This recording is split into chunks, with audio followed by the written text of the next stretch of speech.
तो नेक्स्ट अपन लेते हैं, this is step deviation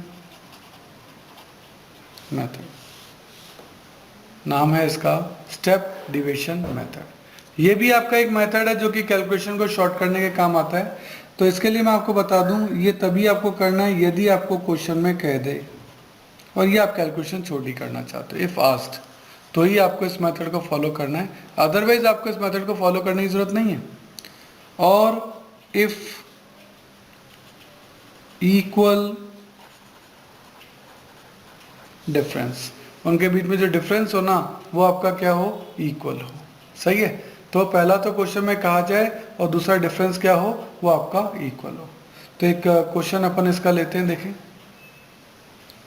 question में आपको वेजेस दे रखी है, वेजेस हैं 20 to 24, 4 का डिफरेंस है, 24 to 28, इससे से 44 तक जाएगा, 28 to 32, 32 to 36, 36 to 40 and 40 to 44। ये आपका वेजेस दे रखा है।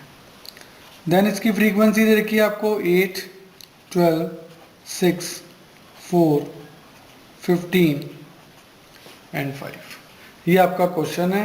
आपको स्टेप डिवीजन मेथड से मीन कैलकुलेट करना है। स्टेप डिवीजन मेथड का आपको फॉर्मूला भी बता दूं, mean equals to A plus sigma F D X, तो है ही, ऊपर डैश और लगा हुआ है तो एफ डी डैश बोलते हैं इसको, अपॉन एन इंटू आई।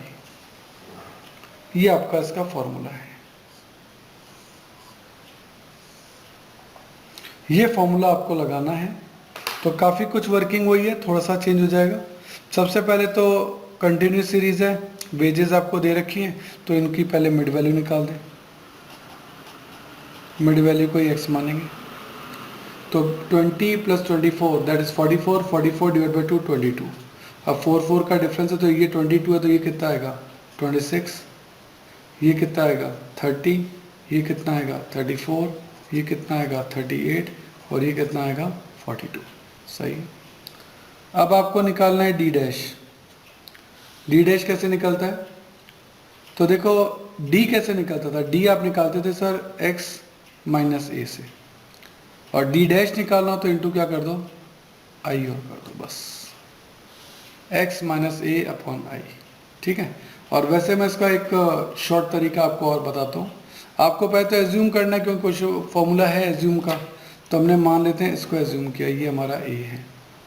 तो जिसको आपने एज्यूम किया है ना, उसके आगे डी डैश लिखो 0, और उसके बाद जितनी भी वैल्यूज है वो बढ़ रही है 34, 38, 42। तो बहुत ही आसान है, +1, +2, +3, जहाँ तक जाए +1 2 3 4 करते जाइए।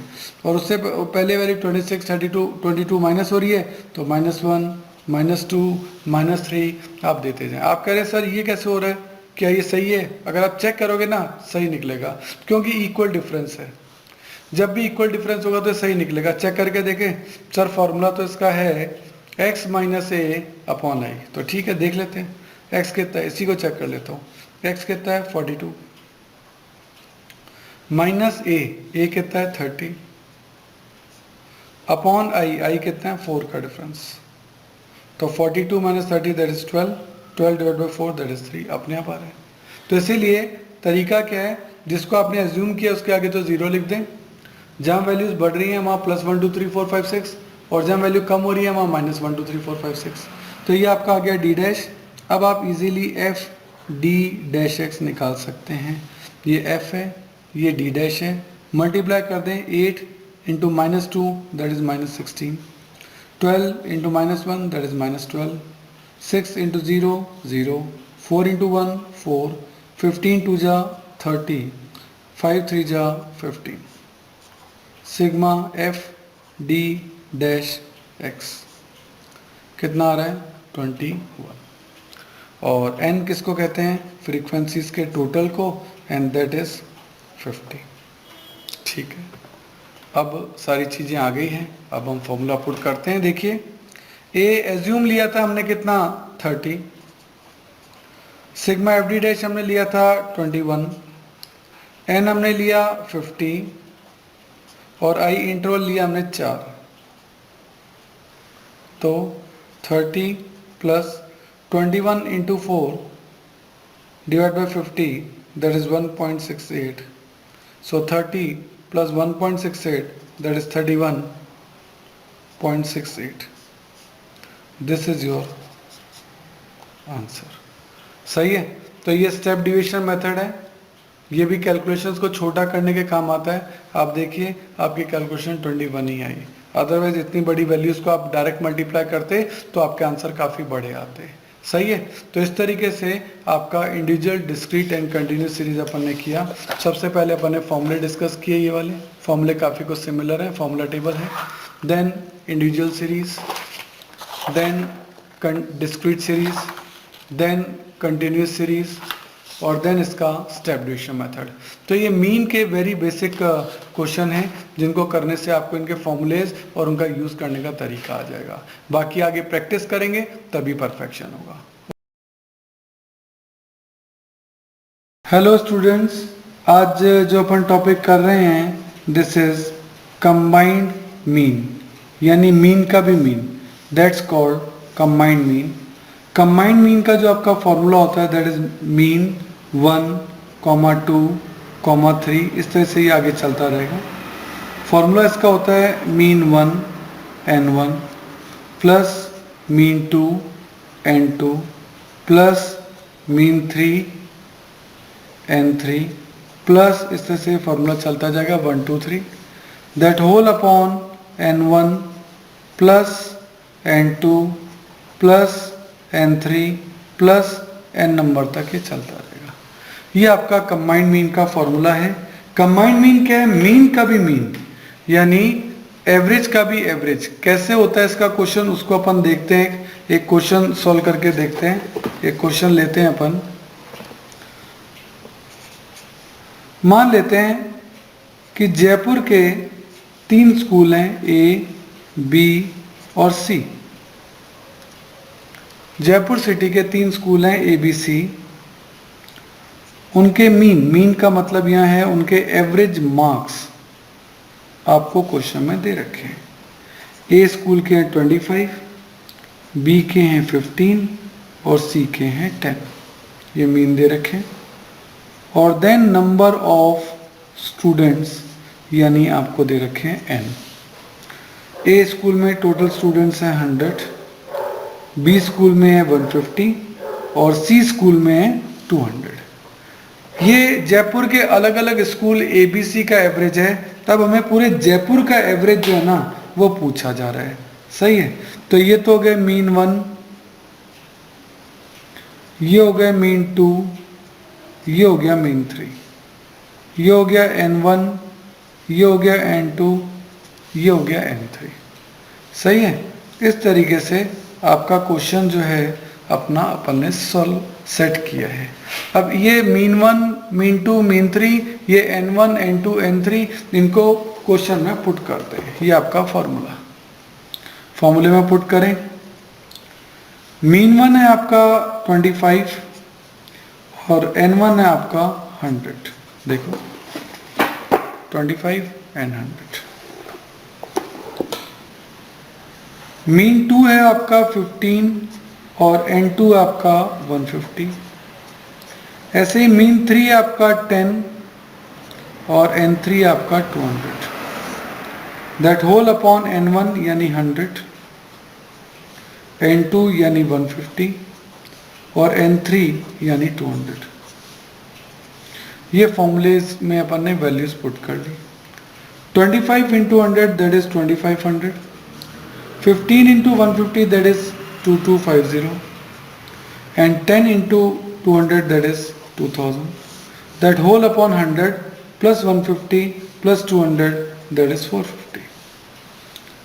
इन तीनों का प्लस करेंगे that is 6950 upon 450. 6950 upon 450 that is 15. So combined mean equals to 15. That is your answer. तो कंबाइंड मीन में आपका ये वाला फॉर्मूला जो है वो आपका पुट होता है. सही है। इसमें मिसिंग का भी क्वेश्चन आ सकता है, हो सकता है 15 आपको पहले से दे दें, 15 यहाँ पुट कर देना, और इनमें से कोई वैल्यू जो है वो मिसिंग कर दे तो आप उसको x मान लेना। तो ऐसा भी क्वेश्चन बन सकता है, वो कंबाइंड मीन में मिसिंग का क्वेश्चन हो जाएगा। उसमें क्या होगा, ये जो 15 है ये आपको क्वेश्चन में पहले से दे रखा होगा, 15 को आप यहाँ पुट कर देना इक्वल्स टू में कंबाइंड मीन के नीचे की ये मीन है, और इनमें से जो वैल्यू मिसिंग हो उसकी जगह x आप पुट कर देना, वो वैल्यू का आंसर अपने आप आ जाएगा। ओके, तो मिसिंग का क्वेश्चन भी कंबाइंड मीन के अंदर बन सकता है। ओके, हेलो स्टूडेंट्स, आज जो अपन टॉपिक कर रहे हैं वो मीन के अंदर करेक्शन का एक क्वेश्चन ले रहे हैं। एक क्वेश्चन अपन लेते हैं इसके, मान लेते हैं क्वेश्चन में आपको जो मीन मार्क्स दे रखे हैं दैट इज 50, और ये मीन मार्क्स कितने स्टूडेंट्स के हैं, तो नंबर ऑफ स्टूडेंट है 40, यानी 40 स्टूडेंट्स के जो हैं मार्क्स, एवरेज मार्क्स वो 50 हैं। नाउ एक सेंटेंस दिया क्या कि correct marks of a student are 72। एक बच्चा था उसके करेक्ट मार्क्स 72 थे, कॉमा मिसरीड एज 22, हमने गलती से उसको 22 पढ़ लिया, ये हमारी मिस्टेक हो गई। कहता है कैलकुलेट करेक्ट मीन, कहता है करेक्ट मीन आप कैलकुलेट करें। इतना सही क्वेश्चन है, शॉर्ट क्वेश्चन है। मुद्दा ये है कि एक स्टूडेंट के करेक्ट मार्क्स 72 थे जो गलती से 22 पढ़ लिए गए, इनको आप सही कैसे करेंगे। तो देखिए इसको सॉल्व करते हैं। मीन का आपका फॉर्मूला, क्योंकि यहाँ फ्रीक्वेंसी वगैरह तो कुछ है नहीं, तो मैं इंडिविजुअल सीरीज का ले रहा हूँ, sigma X upon N. Mean आपको दे रखा था 50 है, सिग्मा एक्स हमें कैलकुलेट करना है, और एन नंबर ऑफ स्टूडेंट्स 40 है। क्रॉस मल्टीप्लाई कर देते हैं 50 इंटू 40, तो सिग्मा एक्स कितना आ गया 2000। ये सिग्मा एक्स निकल गया 2000।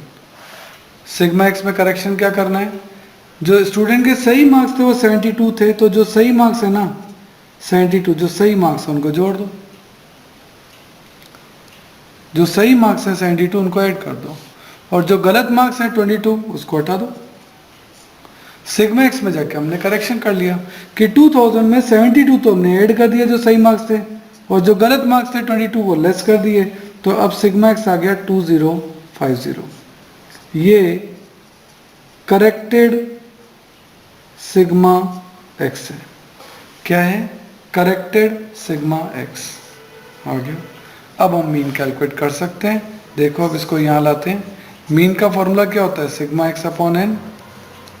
करेक्टेड सिग्मा एक्स क्या है 2050, एन में तो कोई करेक्शन नहीं है, एन है 40। इसको सोल्व कर लेंगे तो ये आएगा 51.25। This is your answer. तो इस तरीके से ये आपका करेक्टेड मीन जो है वो निकल गया। पहले सिग्मा में जाके टोटल सही करना पड़ता है, उस टोटल वैल्यू को वापस से फॉर्मूले में पुट करो और आप इसका आंसर इजीली निकाल सकते हो।